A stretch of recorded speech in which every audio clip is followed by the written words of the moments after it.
Thanks very much, Jen, Tanmeo, for inviting us, and of course to all of you. Whatever your capacity may be in the organics movement, I'll call it, whatever it is that you do, or even the very fact that you showed up here today with interest, it's appreciated on our end. So thank you for your interest. And there's obviously lots of other choices with regard to speakers, so we certainly appreciate the fact that you've chosen to spend some time with us. So I'm going to get through my part in 20 minutes or so. We'll pass it off to Dr. Melissa Lem, who's a Torontonian, at least for now anyway, right? Mm-hmm. And the overall topic, when I start, I'm going to start looking at the influence of nature in health, sort of from the top down. And then Melissa's going to carry it through to gardening, okay? We're talking about population studies. Why is it that nature is so important for us? And if you want to look at the modern sort of hypothesis on this, it's the biophilia hypothesis. This was started by Edward O. Wilson, who's a Harvard biologist. And he proposed in 1979 that human beings have, and you see the bold up there, an innately emotional affiliation to other living organisms. Now, innate means it's written into the DNA, right? We're born with it. And emotional, of course, you can speculate then that would it tap into emotional well-being or your mental outlook and so forth. And we're going to get to some of that research. Now, if biophilia, which is the attraction to nature, exists, well, you might start to look also about biophobia. And we do know from research that was just published in 2010, for the first time, researchers embedded images of spiders and showed them to infants who had not yet been cultured to learning about scary storybooks and the like, right? And they found that these infants had a startle response to the spiders when they were embedded in otherwise inanimate objects, things like blocks and so on. So if there's a startle response like that, surely we could also have the flip side of an attraction to nature. Korean researchers, and now there's some folks in North America that are doing the same thing, have been looking at how does the brain respond when you look at scenes of nature in an MRI scanner compared to scenes of the urban built environment. And there's 3 separate studies published on these, and all of them essentially conclude the same thing. I'll just simplify it here. And what they do is, just to keep this straight, you go in the MRI scanner for 2 minutes at a time, you look at a 2-minute block of scenes of the urban built environment. But you're not contemplating this, right? You see scenes, let's say, of downtown Toronto. You're not contemplating it like a piece of art. They're flipping these pictures quickly every 1.5 seconds. So you don't have time to process it, its details. And the same thing with the nature scenes. And there you can see what the long and the short of the findings are from these 3 published studies. That the areas involved in emotional stability, response to happy faces, the insula, which is referred to as the love area of the brain. For example, if you go into the MRI scanner and you see images of your loved ones, the insula becomes more active. Or a beloved pet, for example, and the insula becomes more active. It is essentially underscoring, at least in this rudimentary fashion through neuroimaging, that there is an attraction to nature.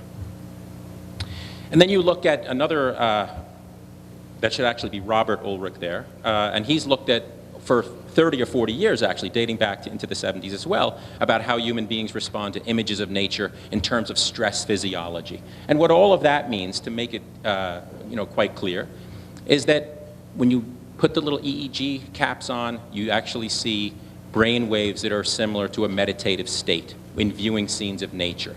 Or if they stress out these college students up front with a variety of different stressors, and they want to see how quickly does stress physiology return to normalcy, well, guess what? It comes back to normalcy a lot faster when you see scenes of nature compared to scenes of the urban built environment, right? And they've looked at a number of these studies.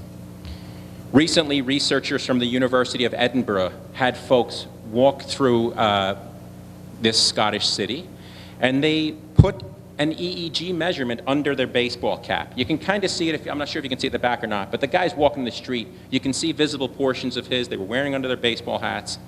And they took a 25-minute walk. They started in a sort of commercial district and then walked through a beautiful urban park rich in vegetation. And then they subsequently walked back out of that park and into the built environment. And sure enough, the EEG measurements through the park reflected a meditative state, but also reflected a state of concentration, where so it wasn't, they weren't, daydreaming or anything. There was higher engagement, less frustration, based on what's known about these EEG measurements. And this is probably the most famous of all, this study. This study, which was published in the journal Science, View from the Window, and essentially the same guy, Ulrich, he collected 11 years of data from a Pennsylvania hospital. And in this research, he was looking at everybody that had their gallbladder removed over the course of 11 years. And it's a relatively common surgery. The only distinction was, did they make a left or a right out of the ER for recovery? Because that determined the view from their recovery room. One side of the hospital, and by the way, the rooms were all the same size, they had the same lighting and so on. But one had a view to a mini forest, the other side of the hospital had a view out the window to another red brick building. And sure enough, over the course of 11 years, those who had the forest view recovered faster, used less pain medications overall, and less potent pain medications as well. And my favorite part about it, they had lower amounts of negative comments placed in their charts by the nurses. And isn't that the dream of everybody, to get out of the hospital without negative comments placed in your chart? And this is a very wordy PowerPoint, but I'll just summarize it quickly.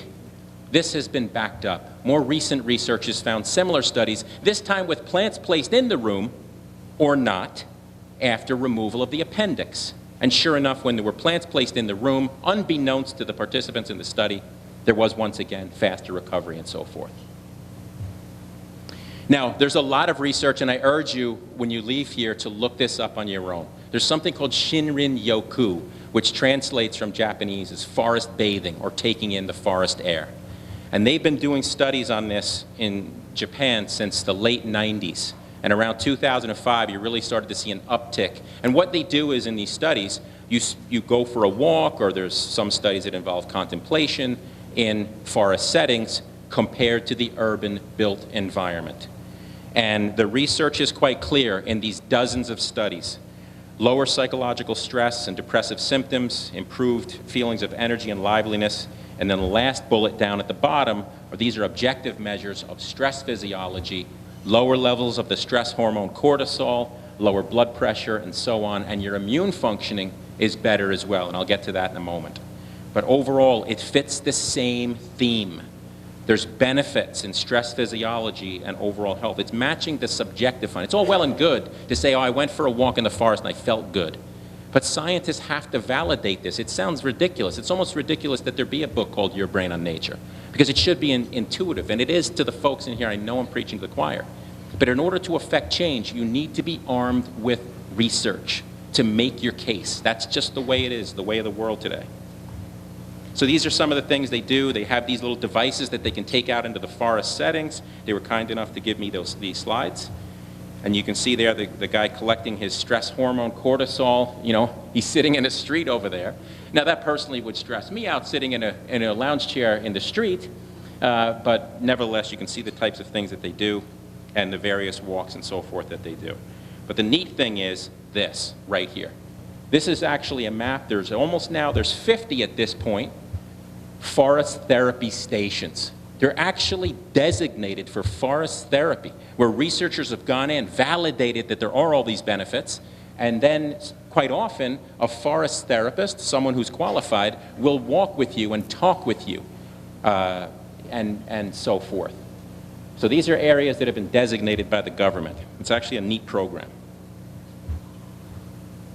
And then you have the cognitive benefits.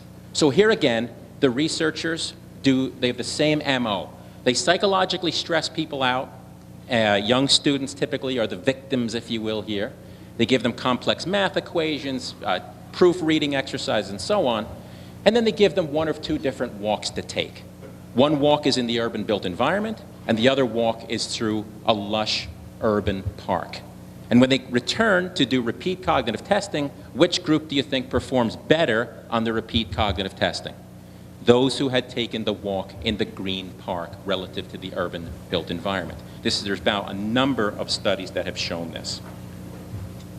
Saying they've actually shown it recently with children with ADHD, where they, gave them those same complex things to do, and sure enough, after a walk in nature compared to the urban built environment, they returned into the lab, they repeated the cognitive tests, and these children with ADHD had far better cognitive focus when they returned.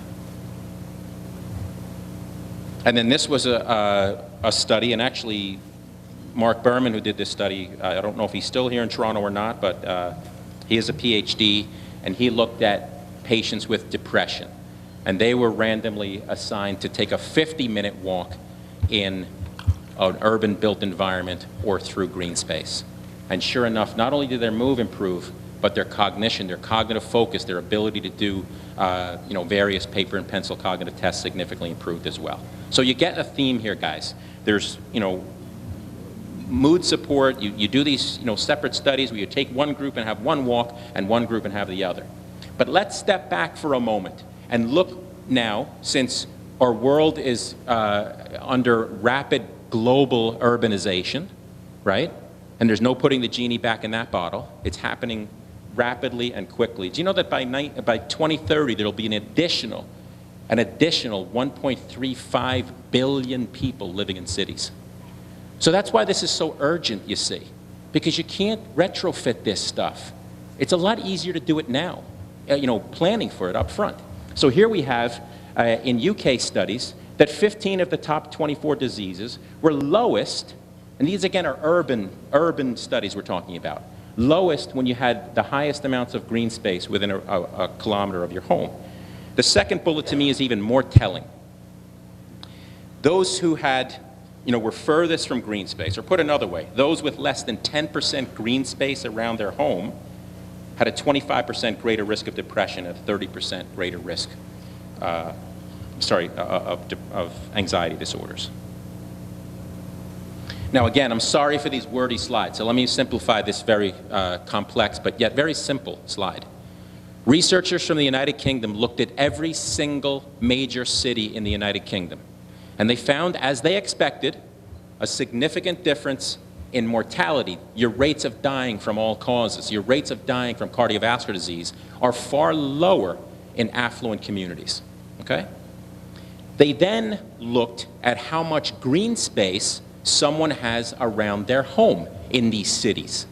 And lo and behold, in the at-risk community, in the socially disadvantaged community, the higher the amount of green space, the mortality, the risk of dying, and particularly from cardiovascular disease, was significantly narrowed. And you can see, the one thing I will call out on this crowded slide, and again, I apologize about that, the research conclude, not my words, that green space is an independent variable capable of saving thousands of lives per year in lower income populations. And that, to me, is the take-home message as our urban urbanization, can, continue hand in hand. Not going to belabor too much on green exercise, but there is research. See, we don't have a problem in North America about messaging with regarding to us needing to be more physically active. We need more help with the motivation end of it, you see. That's where our problem lies, right? There's no shortage of people telling us we need to be more physically active. And green exercise, meaning exercise conducted in green space, has been shown to be far more powerful at increasing adherence to exercise than, for example, on a treadmill or what have you. They do these head-to-head studies, right? Where outdoor or green exercise, and you can see it there in bold, stronger intentions to continue participation in exercise. That's the key. And the reason why is because there's a greater enjoyment factor when you exercise in green space, right? And the same is true even for experienced runners who do this all the time. Even they say that outdoor running or running in green space is associated with less fatigue and less anxious thoughts and so on. When you're running in green space or exercise, just walking, you're getting out of your own thoughts. It's not, oh, I've got a stitch in my side. You're not feeling that as much because your thoughts are more external. Now, I promised I would mention about the immune system, and those Japanese studies have shown there's unseen elements in the air, in areas, in forest settings, and areas rich in trees. Especially evergreens, but even broadleaf trees will do the same thing. They secrete something into the air called phytoncide. It's like aromatherapy, but sometimes you can't smell it. But they're there nevertheless. These trees are secreting these chemicals, and it turns out that these phytoncides that the trees are secreting into the air have a powerful effect on the human immune system, and particularly our natural killer cells. These are our frontline defenders against influenza and the common cold, and even with cancer, they have potent anti-cancer defensive mechanisms as well. And when the researchers in those Shinrin-yoku studies, the Japanese folks, they took stressed businessmen out into Osaka, half of them did pleasurable activities, museums and so on in the urban setting, and the other half went out to the forest for the weekend. When they all returned to Tokyo, they kept monitoring their blood markers of natural killer cells for a month later. And those who had gone into the forest for the weekend had significantly higher and more active natural killer cells a month after the activity. They have recently repeated that study over just a day trip to an urban forest park.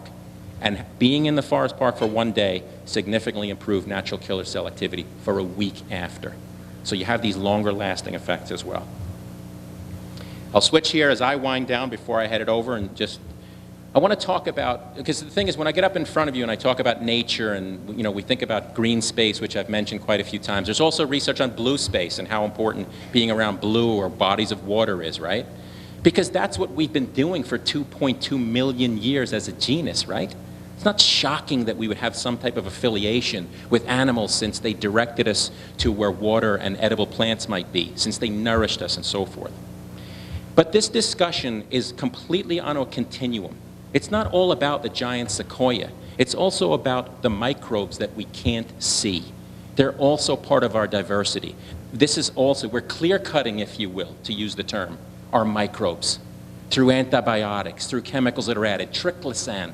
I mean, it's everywhere. It's in our soaps and so on. And we're just now starting to get a handle. You see, cattle has always, and the dairy industry has always had the microscope, if you will, about their antibiotic use. But scientists are finally turning their attention to farmed fish. And there are thousands upon thousands of tons of antibiotics being used in farmed fish rearing. We now know that even low doses of antibiotics can promote obesity, right? At least the connection's been made. It's not a causation at this point, but the associations are there. In fact, just last month, there was a study that showed that higher urinary output of triclosan is associated with obesity, right? So, again, these low levels of clear-cutting our microbes, diminishing our biodiversity matters. Because when you withdraw from nature in that sense, when you lose contact with the biodiverse microbial world, well, some scientists, and this is called the hygiene hypothesis, are connecting it to this. Why are the rates of all of these autoimmune conditions, celiac off the Richter scale right now, right? Multiple sclerosis, certainly inflammatory bowel diseases, Crohn's and ulcerative colitis, far, far higher than they were 20 years ago. Why? Why is that? Why are they 10 times higher in developed nations than they are in developing nations? So you have to start thinking about the microbial world here and its biodiversity. And again, another wordy slide here. Let me break it down and keep it really simple for you. Because what we're doing now is we're going to connect green space with microbes in one shot. This study, published in 2012, looked at the vegetation around someone's home. And they looked at the variety, the biodiversity of that vegetation around their residence. And then they took skin biopsies, and they looked at the type of bacteria that reside on the skin. And sure enough, the greater the biodiversity of vegetation, the greater the biodiversity of bacteria on the skin. Okay, interesting. But here's where it gets good. Greater biodiversity at both ends, microbes on the skin, vegetation around the home was associated with lower risks of inflammatory skin conditions, right? And now we are also starting to see that biodiversity of microbes is associated with mental health as well. In fact, there's been some wonderful research at McMaster University about this gut-to-brain connection and the diversity of microbes communicating with the brain.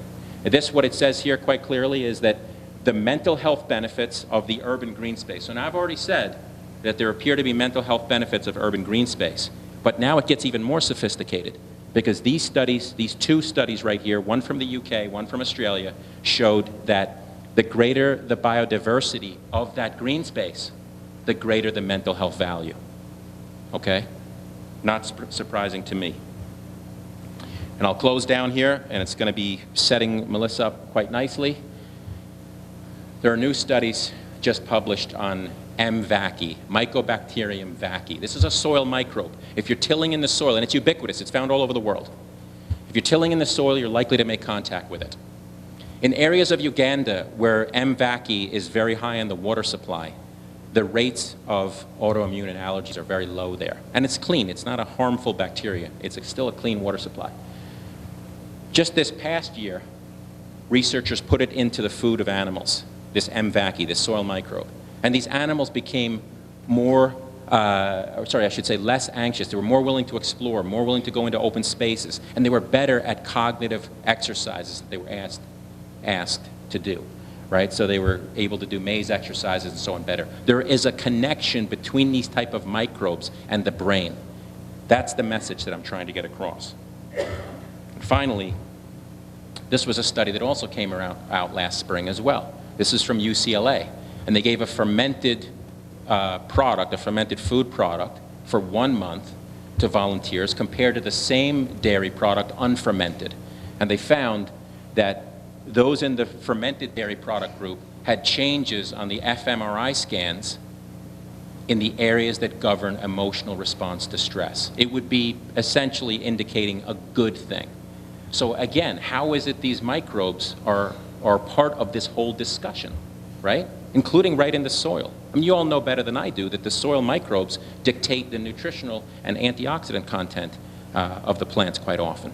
So all of this, I guess the message I'm trying to get across, sits on the same continuum. There's so much more to say, and it's very, very difficult to get all the stuff that I want to say in 25 minutes, but I do have to switch it over now to Melissa at this point. But we'll hash this out in the Q&A session as well. So thank you very much.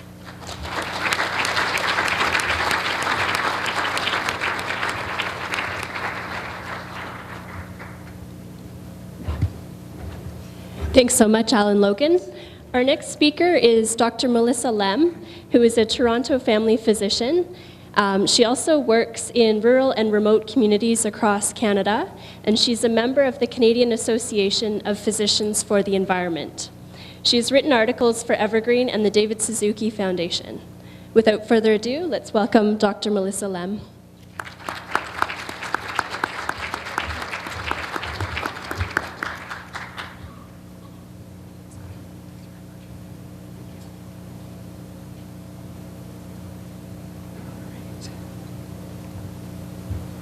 Okay, so thanks, Alan, for that really interesting talk. Can everyone hear me?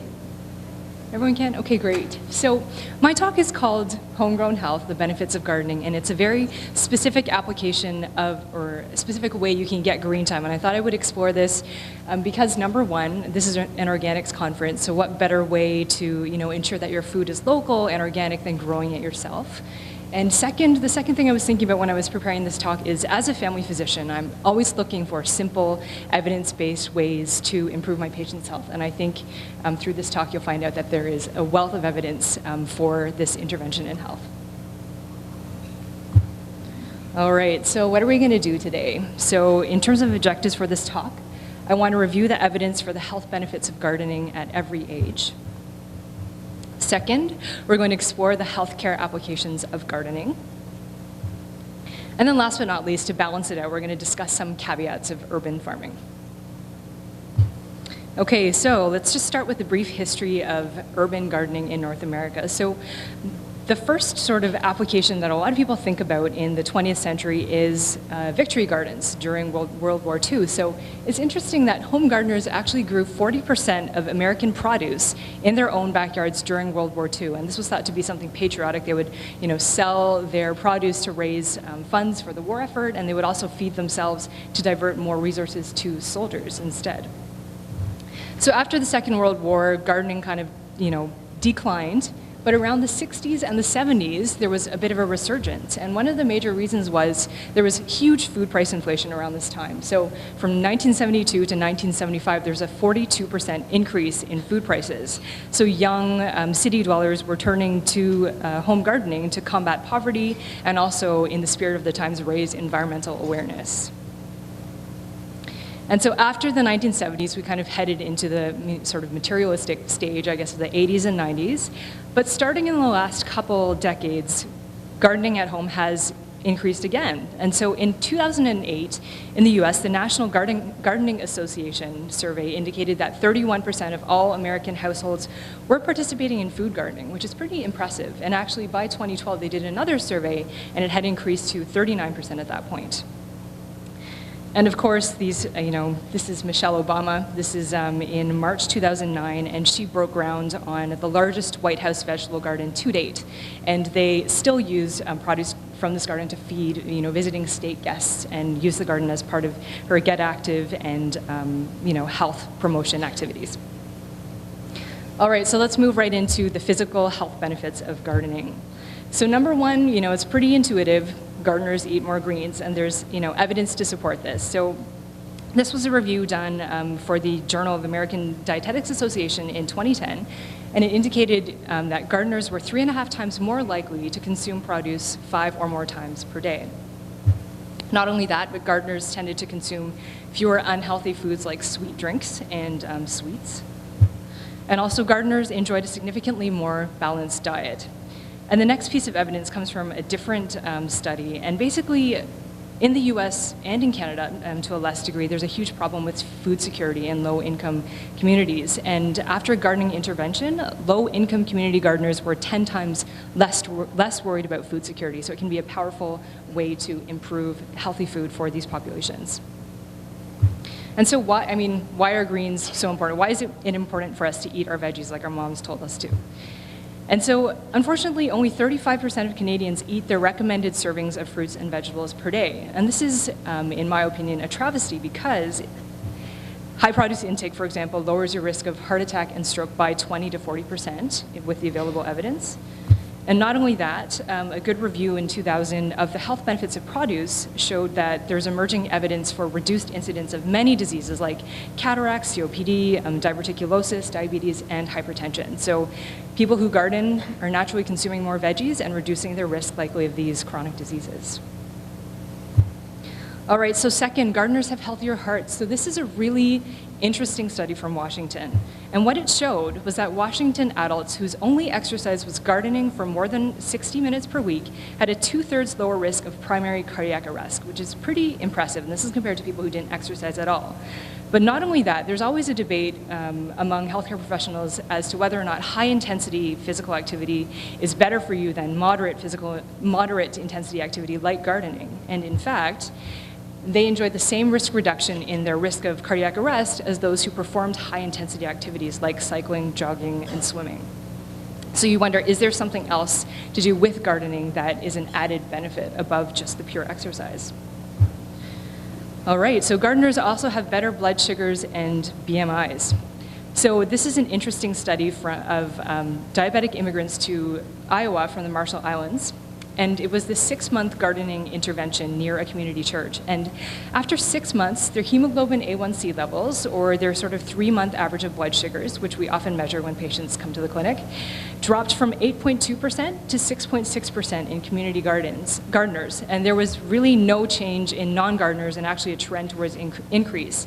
And so for those of you who aren't familiar with that, our target is a hemoglobin A1C of under 7%. So this intervention was strong enough to reduce them to a point where they were actually on target for their diabetic control. And in terms of weights, this is a 2013 study of community gardeners in Salt Lake City, and they compared people who gardened compared to their neighbors. And basically women had a BMI that was 1.84 points lower than their neighbors. And you wonder if there's a genetic component, and actually their BMIs were 1.88 lower than their sisters.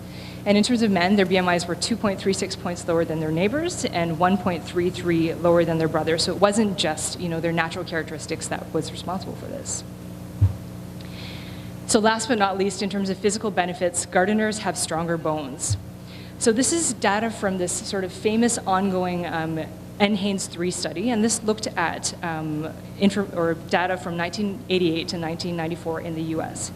And what it showed was that women 50 or better who did gardening or yard work at least once a month had significantly better bone density than those who didn't. And not only that, traditional bone density building activities like cycling, jogging, and walking were inferior to gardening in terms of building that healthy bone density.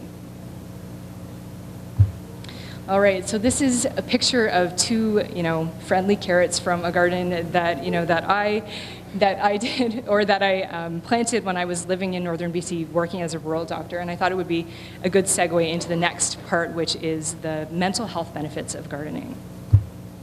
All right, so in the interest of full disclosure also, I'm actually the child of two immigrant gardeners. So my parents both were born in mainland China, and they came to Canada in the 1950s, and we moved to an area, I grew up in an area that had not very much, that didn't have very much ethnic diversity.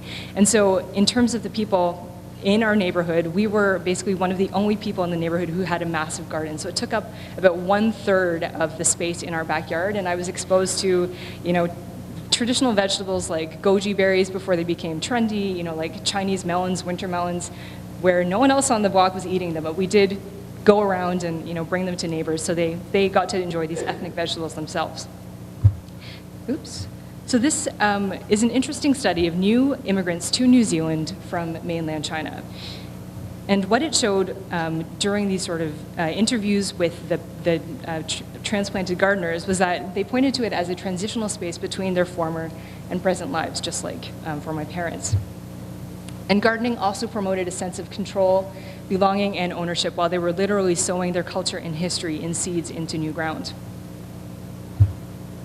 Next, this sort of speaks to what Alan was talking about. Gardeners are less stressed. So this is a really fascinating study of in 2011 of 30 allotment gardeners in Amsterdam. And so the Dutch are great for many reasons, and one of the reasons is instead of having cottages, where they go to the lake and swim, they actually have these recreational properties where they, hang out in wooden structures and garden on the weekends for enjoyment. So anyway, so this is a study of 30 of these allotment gardeners in Amsterdam. And so these subjects were given a stressful task and then randomly assigned to either 30 minutes of light outdoor gardening or 30 minutes of quiet indoor reading. So another sort of intervention that a lot of people think of as relaxing. And so they measured their salivary cortisol or stress hormone levels and also their self-reported moods repeatedly throughout this course of this experiment. And so this is the most important figure from the study. And basically you can see at baseline, the gardening and reading groups had the same stress hormone levels. During the stress or just after the stressful activity, their cortisol peaked to the same amount. But what you can see is the dashed line at the top there is the reading group. And although their cortisol levels did decrease by about 11%, you can see the gardening group actually dropped down by about 22%, so double the amount of recovery from stress as the reading group. So gardeners are smarter is the next one. All right, so this is a study of almost 3,000 men and women from 60 or greater living in Dubbo, New South Wales. And what it showed was that daily gardening reduced the risk of dementia by about 45% in men and 30% in women, which is pretty impressive. And not only that, again, we're seeing this added benefit. The risk reduction was greater than with daily walking. So again, there's something about gardening that seems to improve your health a bit better. And this is a picture I took over this past summer when I was up working in northern BC again. And this is my little buddy Cody. He likes hanging out in his bean hut in his garden with his mom. They have a massive organic garden. It's wonderful. And you can see he's very healthy looking.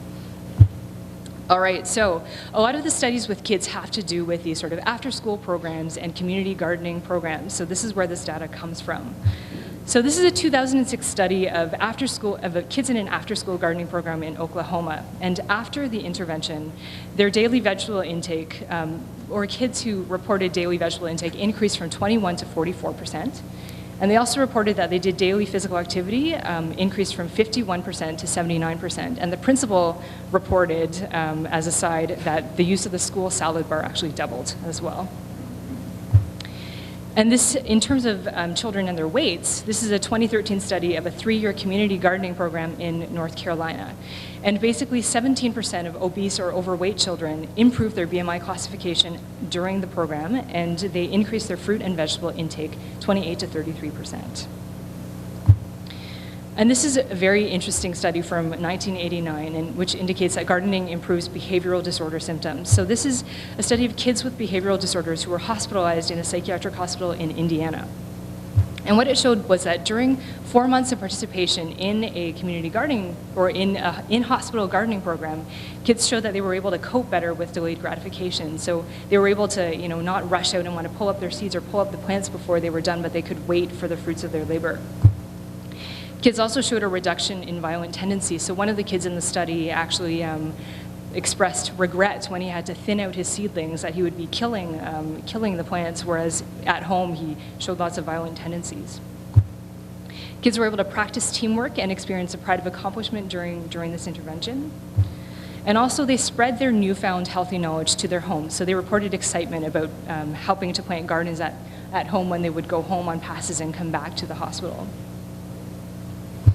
All right, so this is me practicing what I preach. This is me in the community garden behind Wrench Memorial Hospital in Hazelton over the summer again. And I'm just taking a break. I'm actually on call. You can see I'm wearing a stethoscope in my scrub top, just taking it easy in between cases. All right, so in terms of healthcare applications of gardening, there are 2 interesting areas I want to talk about. So the first one is cancer. And this is a 2013 pilot study of cancer survivors in Alabama doing a home gardening intervention. And what it showed was that afterwards, 90% of them reported improved strength, agility, and endurance. 40% increased their fruit and vegetable intake by equal or more than 1 serving per day.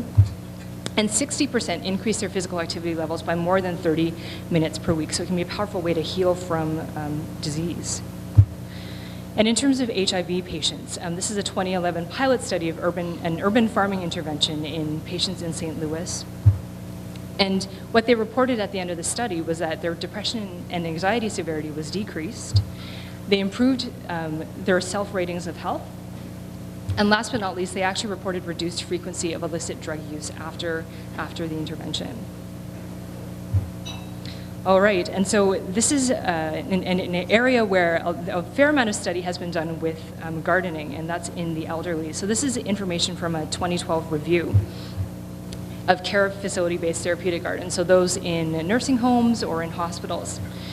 And what it showed was that elders who were able to participate in this in-hospital garden or in care home garden experienced increased autonomy and quality of life. There was improved sleep, agitation, and cognition among dementia patients. And they actually reduced their objective need of as-needed medications and antipsychotics for their disruptive behaviors. And last but not least, another study reviewed in this review showed that elders had a 30% decrease in their falls and fall severity if they had access to a healthcare therapeutic garden.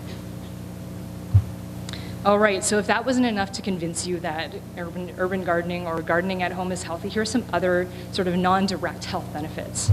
And so one of them is increased plant biodiversity. So when you're planting seeds, you're planting more biodiversity into your backyard and your city. So what this does is it attracts beneficial soil microorganisms and insects and animals, and can also help to preserve bird and butterfly species by providing food and resting spaces along their migratory paths. Urban agriculture can reduce soil erosion and contamination. And urban plants also absorb air pollution. And not only that, this is going to put a smile on anyone's face. On average, households who do urban gardening save about $500 in grocery bills per household per year. All right, so can anyone see what might be wrong with this picture? This is some broccoli that I harvested from a friend's garden in Victoria. They're worms, absolutely. So beautiful broccoli-colored green worms. So this is where I talk about some of the few caveats of farming at home. All right. So, number one, urban soil tends to be more contaminated than agricultural areas. So this is due to exposure to industrial pollutants like lead-based paint, for example, asbestos, coal ash, and automotive oil.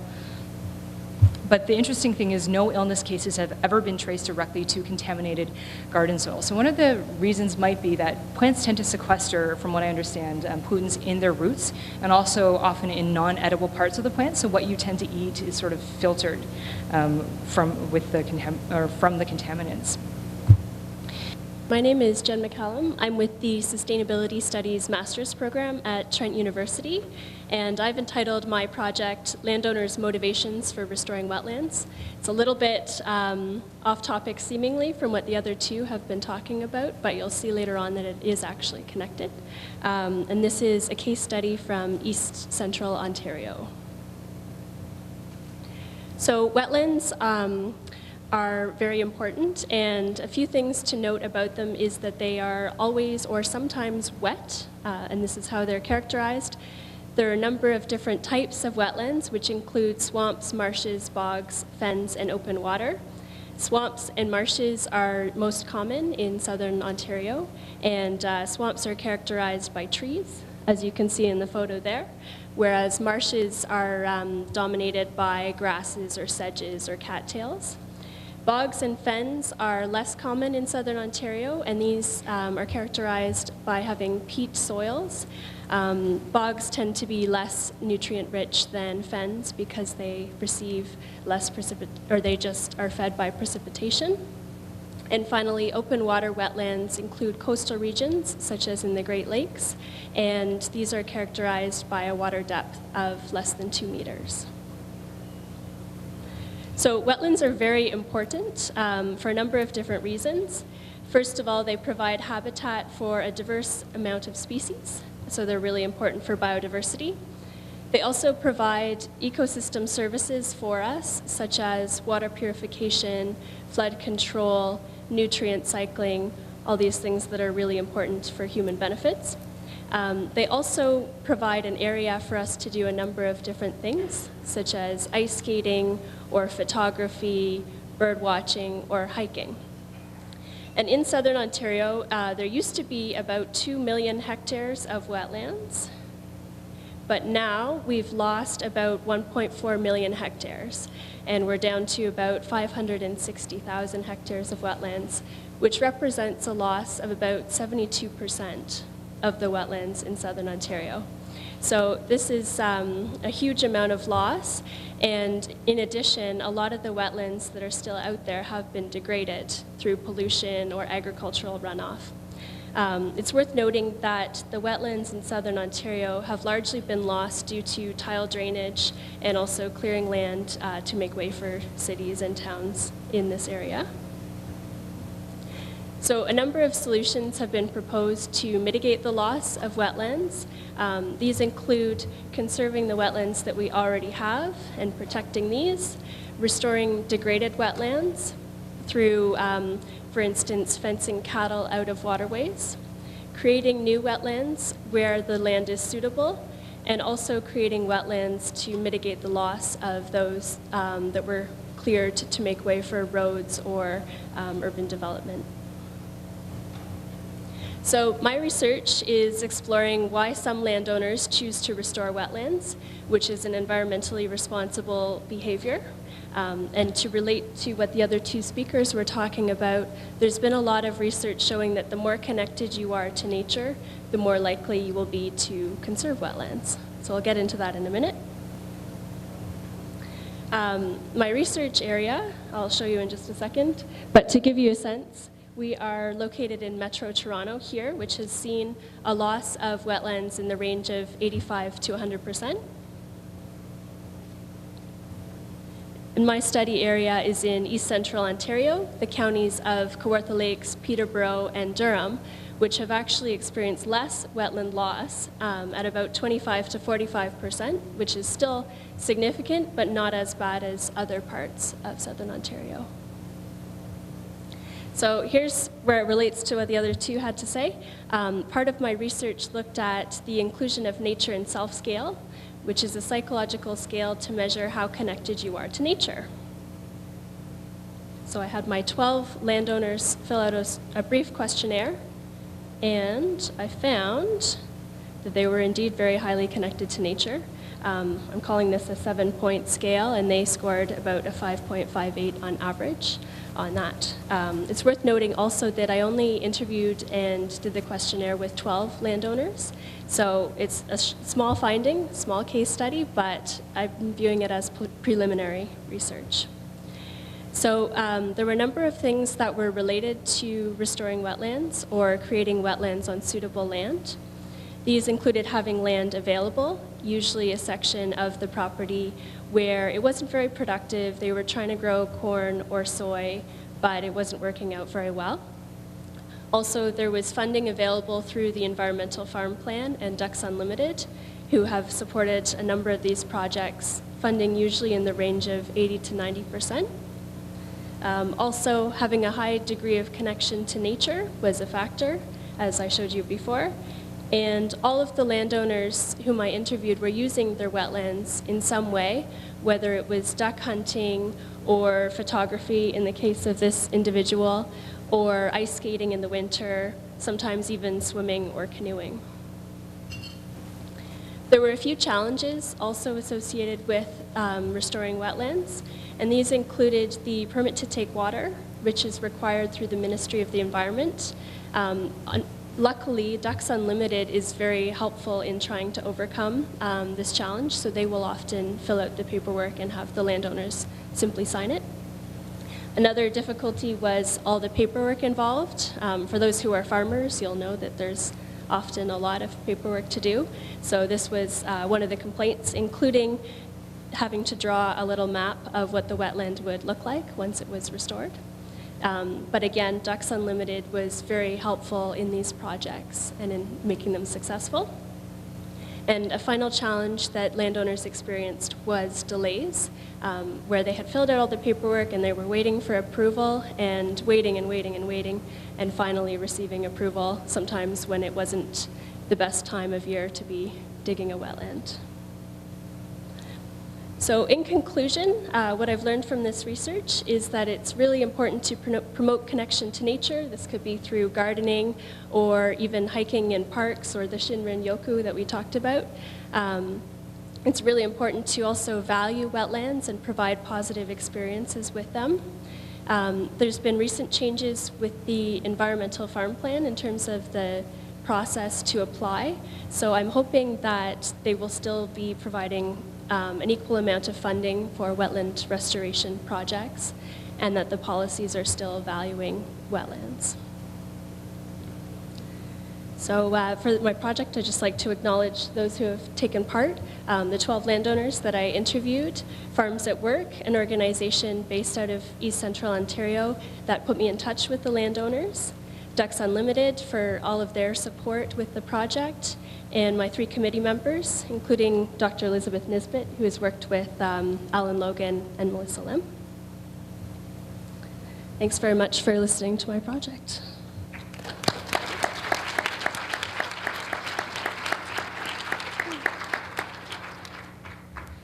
So at this point, we will be accepting questions, and there's going to be a microphone in the middle.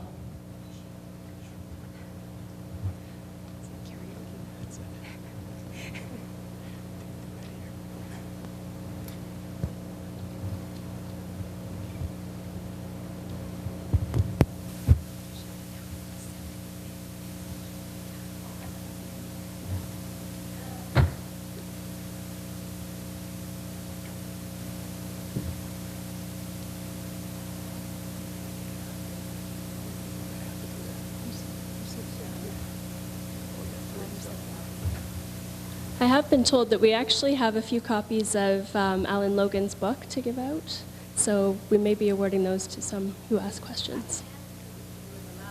Sure. Sure.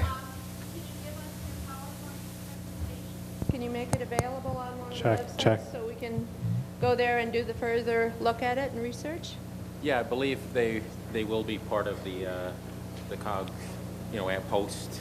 We'll get it sorted for you. I have no problem giving up mine. And by the way, Melissa and I, we kind of approached a little bit differently. She has the reference right under each slide. If I had kept going in mine, all of my references are all listed there. I'm not just making this stuff up, folks. Like it's Great. Okay. My question is for Dr. Lam. I very much enjoyed your presentation on gardening.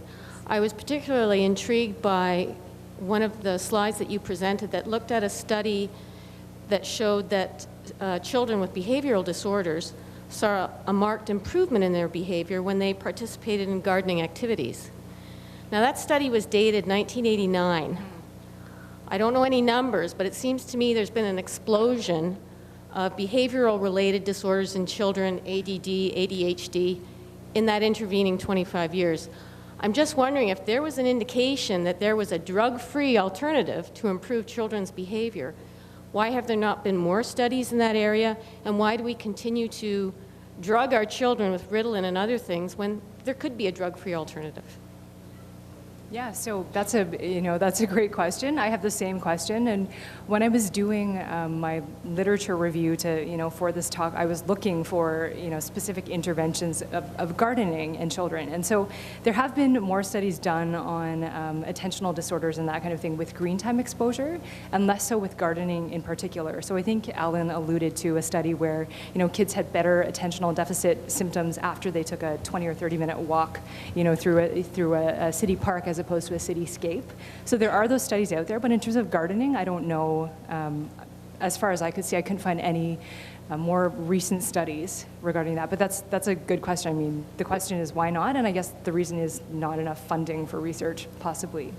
Will you submit a proposal for that?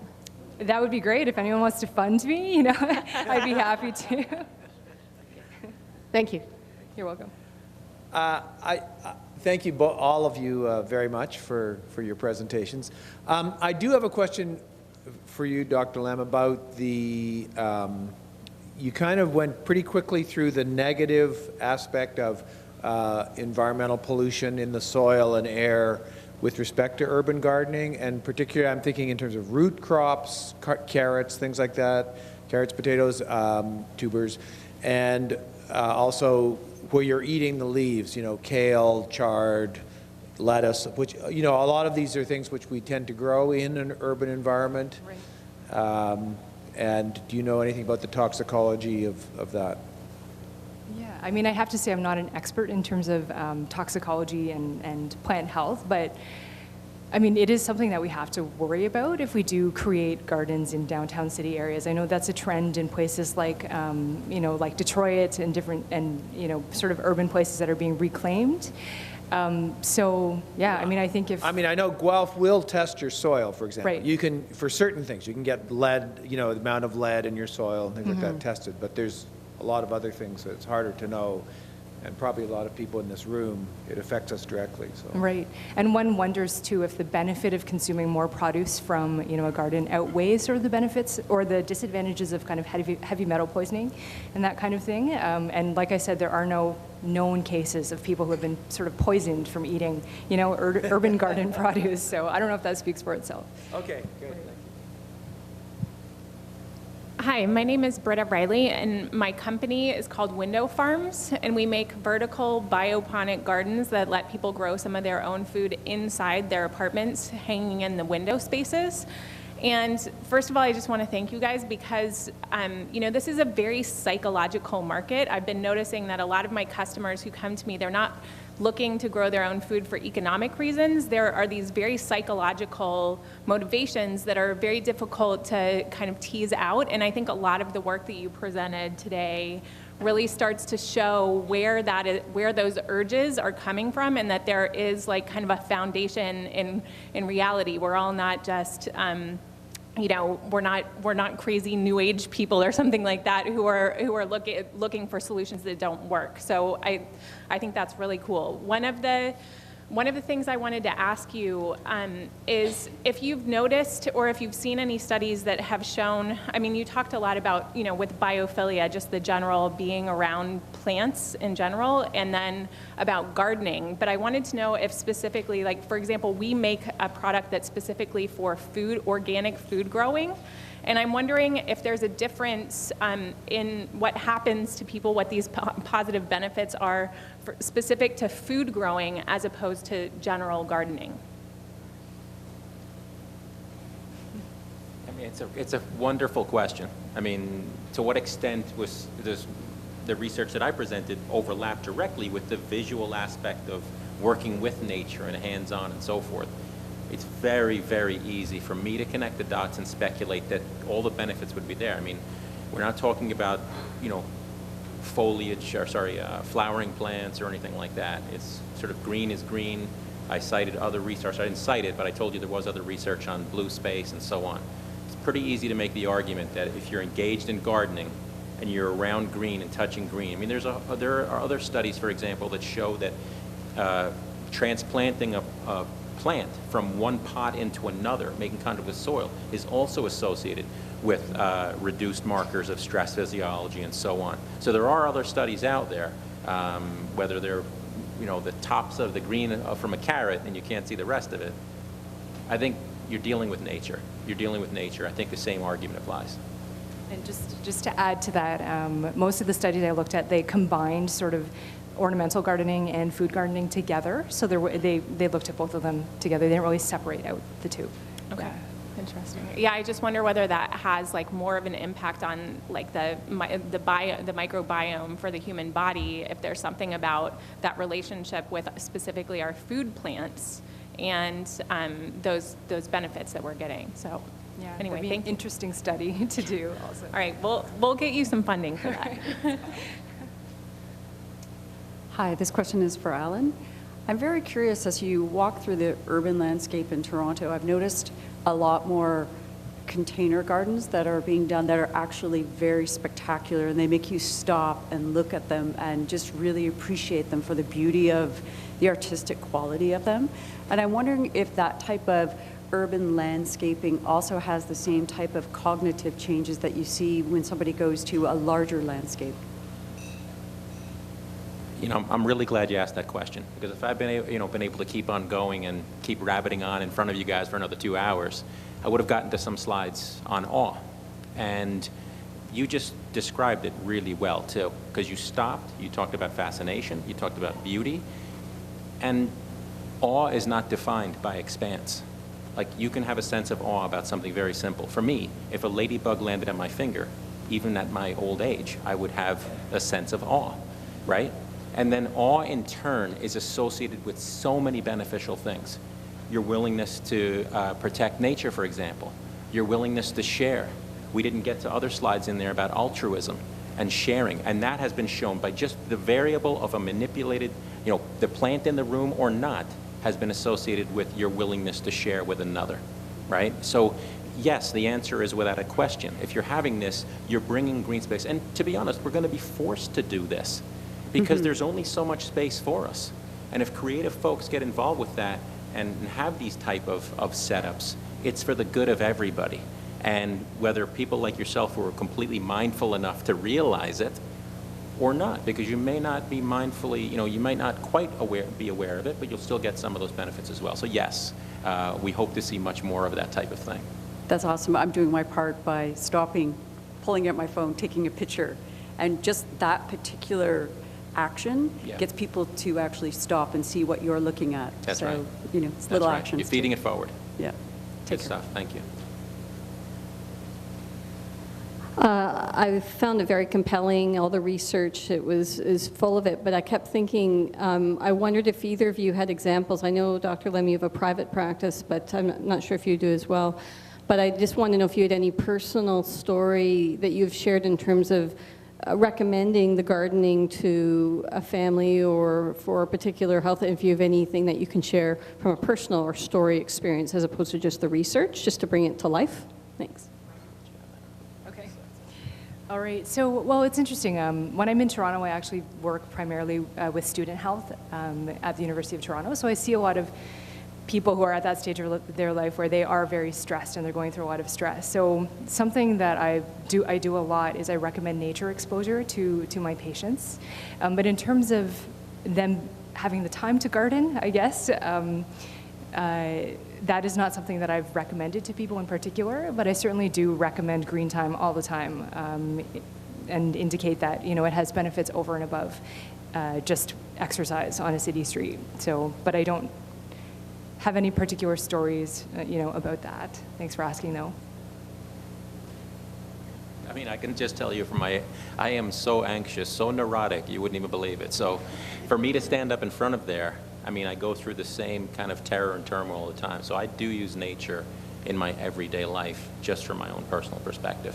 And I don't know what I would do without it, to be quite frank with you. So if you're looking for a little honest disclosure, there you go. Okay. questions? Hi, my name's Keith. I'm with a creative group building a common vision community, and I'm very intrigued with your research, Alan and Dr., in the health benefits of nature and gardening. And I've actually put a social enterprise together based around nature and wilderness therapy, and I've been working on trying to get this up and running for the last couple of years. And now I've joined forces with a group of people with the same kind of common vision. My question is, has this data that you have on nature therapy and gardening health benefits, physical and mentally, has this been presented to our government? And I would like to just make note that I have presented a business plan through the CFTC based around wilderness therapy, and was told that it was not a viable business plan, and I would like to know what your thoughts are on that.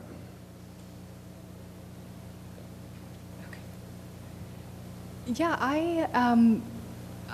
I mean, I'm sure that different groups have at certain times lobbied the government in terms of, promoting more green space and gardens, but I don't know. I mean, I think that's what it comes down to when, when we're trying to create change in our communities is what's the evidence, is there science behind it? So, I mean, in terms of the body of evidence looking at green space exposure and health as opposed to gardening and health, there is definitely a bigger body of evidence with green time. So I don't know, I mean, a lot of the studies I cited were pilot studies and smaller studies. Like there isn't a massive amount of evidence yet. I think there needs to be more done, and I think the researchers in the studies I cited are doing larger projects that have, it's an area that is just starting to explode right now. Right. There hasn't been that much research to date, but I'm interested in seeing what happens a few years down the road when the evidence comes out and when we can present it to governments to make policy changes. Right. I guess my other question would be, is there anywhere else other than government that an NGO group could turn for funding for such a project as a social enterprise providing therapy with nature? You might want to check out the website hikingresearch.com. Sorry? It's called hikingresearch.com. hikingresearch.com. Yeah, connect with the guy that runs that website. He's so connected to physicians and all sorts of people. Tell him, it's precisely what you do or what you want to do. So brainstorm with him. He's in a really good place to try to help you out. His name is Mark Ellison. He's a really good guy. Mark? Ellison, E-L-L-I-S-O-N. Okay. Yep. And what was the website again? It's hikingresearch.com. hikingresearch.com. Yep. Okay, thank you. Sure. Hi there. I actually work in the same kind of field as the previous gentleman. I coordinate a program. It's a therapeutic farming program for people overcoming mental health and addiction to come and work on the farm and get paid for their time. And one thing that always amazes me is how working on the farm just enables people to just drop down into this space and share a vulnerable side of themselves that, and we all do, that we didn't even necessarily come to the farm intending to do. And it's such a beautiful, magical thing to witness. And I'm sorry, I did miss a little bit of your talk, but I'm wondering what your thoughts are. What is that X factor that being out in nature just provides, that safe container that just helps you kind of open up without your even intending to? I'll just take a quick stab. But for me, the X factor is an almost inherent way to engage in mindfulness without distraction, right? The woman that was talking about the window boxes and so on and the dressing up, that's mindfulness. It's being in the moment. And if you look at the theoretical research behind everything that we're discussing up here today, right, whether it's connectivity to nature, nature-relatedness, and so on, it really does come down to that. It comes down to fascination, you see, because we're inherently fascinated by nature. Children, you can see it all the time. I mean, you talk about me with a ladybug on my finger. Children, it's a given. Do we lose a little bit of that? But if we're allowed the opportunity, undistracted, because the other thing that we have to contend with, the flip side to this entire conversation, is the fact that today we're just information consumers, right? And we have 60% more of our time on a 24-hour basis is devoted to information consumption compared to the 1980s. So what are we not doing? And sometimes when folks get out and they get out onto the farm and into nature, they're completely undistracted, and they're completely fascinated and engaged. So in terms of my thinking about sort of the X factor, I think that this biophilia is kind of hardwired into us. And there are different theories about that, but one of them is that through evolution, early humans who sort of evolved to feel more at peace and less stressed when they were in natural environments survived better because, water, forests, these hold, resources, fresh water, food. So sort of it's like a hardwiring of the brain naturally to want to be in these locations. In terms of farming in particular and agriculture, I think in terms of the studies that have been done on therapy, just gardening and growing vegetables is almost like a metaphor for life. It sounds a little bit hokey, but it almost as the plant grows, you sort of see the birth, you see the life cycle, and then you see the harvesting, and it almost provides an opening to talk about the different problems that happen during your life cycle and different issues with relationships. And also, gardening it's a very group endeavor, so that it just brings people together and provides a metaphor for people to talk about and think about the different issues that could be going on with their lives. Hi, thank you very much for your talk. I had a question sort of parallel, more to do with the education field. I see kids in playgrounds and it's either all asphalted or it's all mowed grass. And I'm wondering, with the research that you had that was mostly on adults, how does that translate to kids' playing areas, which is mostly often devoid of trees or maybe just the odd lollipop tree? And you compare that to a new movement that's going on in Germany where they're bringing the kindergarten, which is like the kindergarten right in the forest. I can speak a little bit to that. There was a study in Michigan which looked at every high school in Michigan, cutting across a tremendous amount of varying socioeconomic stratospheres. And what they found was that the view from the window of the primary classroom or the view from the window from the primary cafeteria was associated with graduation rates, was associated with standardized examinations within the Michigan school system. And I bring this up because the view to mowed lawns made no difference. It was only the view to a variety of vegetation, trees, shrubs, and the like, right?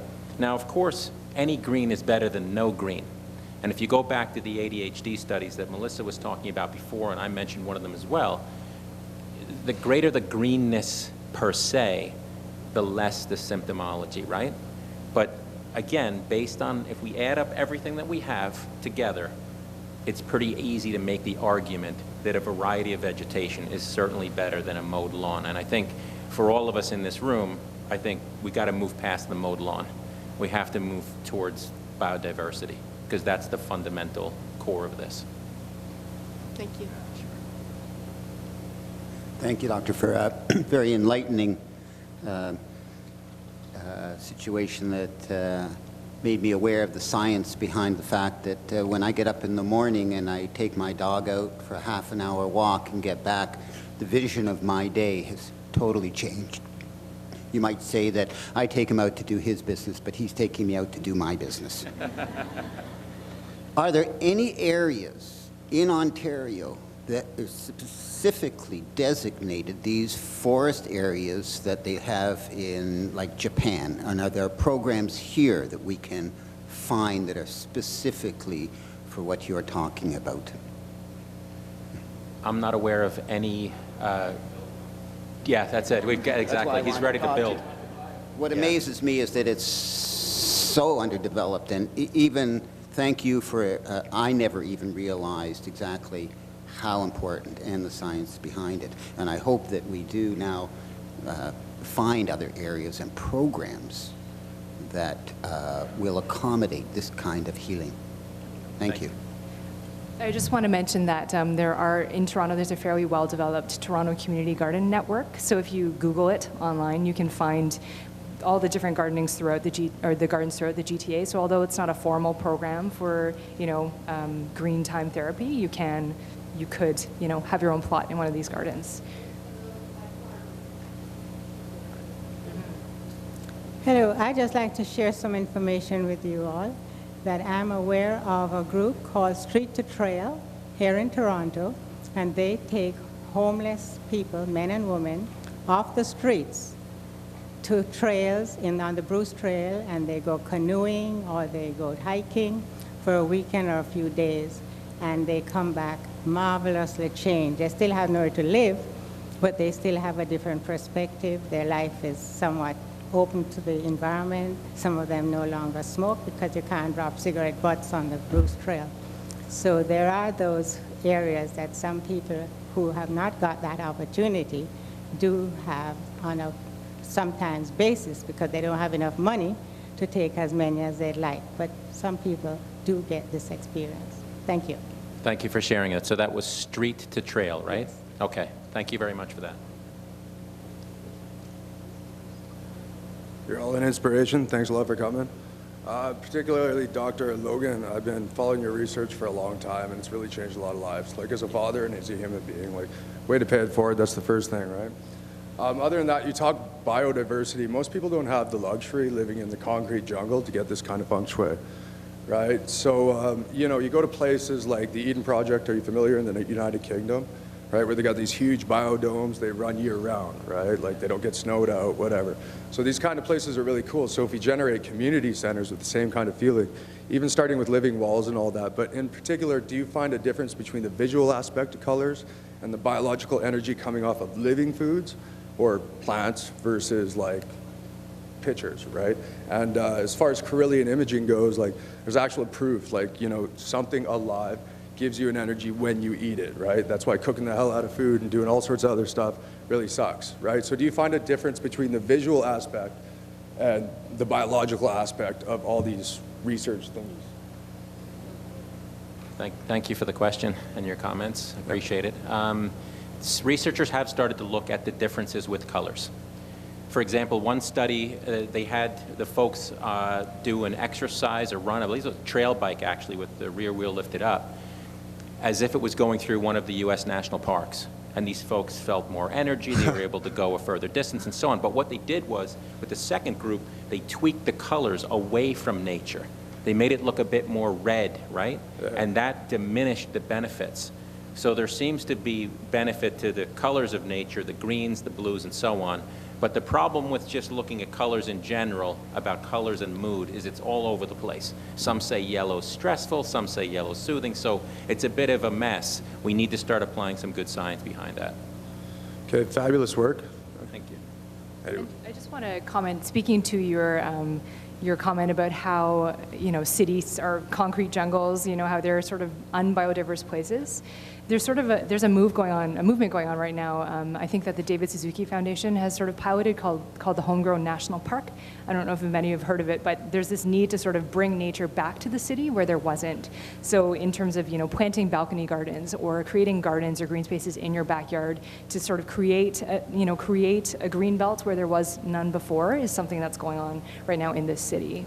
Yeah, and there's a huge technological boost too of taking like gardening from seasonal, outdoor, horizontal year-round, slapping it vertical year-round, like in automated systems that control everything, right? So like we do have the technology in every community to start bringing, like look at living walls, for example, right? And on another note, who were the window farmer people? Okay, these guys are rock stars. Seriously, check out their website. What they've done has really influenced a lot of people to do exactly what you were talking and these people were talking, right? Like, way to just build that like socially conscious kind of movement. It's awesome. Check them out. If you want to get green in your life in the winter, go green. Thank you. Thanks. What's that? Oh no, they're legends. I wanted to thank you for your research. I'm a Reverend Karen Harrison. I'm a Buddhist minister, a friend of His Holiness and the Venerable Thich Nhat Hanh. And since the early 80s, I've been teaching something called mindful walking through High Park here in Toronto, where I lead groups of people. It's free, and we enjoy the beautiful park. I'm also part Indigenous Cree, and so we take a really lovely walk through the park in silence, and we stop and we are mindful of our surroundings and the beautiful environment, the air. We breathe deeply and mindfully, and then we sit anywhere. And we practice aimlessness. You see, there's no place we're actually walking to. And so we're just practice happiness in the moment in the park. High Park is there. It is a very beautiful park, and it's available to all of us in the Toronto area. And we do this joyfully and mindfully, and the results have been very, very good. We've had some people who have had improvements in their cancer, etc., and various diseases. And it's very beneficial and very joyful. And I think you don't have to have a lot of money. You do have to have awareness. You have to have be drawn to nature. And we learn in our mindfulness walking, it is not just being and taking from nature. Part of our practice in the mindful walking is also giving back to the earth. So when we walk with mindfulness. So each step we take with each breath, we also place our intention in giving back to the earth. Because if we keep on taking from the earth, not good, right? So we use our own beautiful human beingness to give back to the earth as we place each foot on Mother Earth.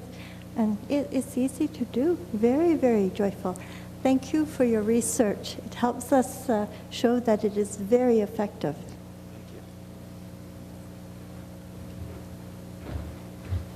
At this time, we have a coffee break, and then the final panel will be at 3:30 here in the ballroom. Thanks.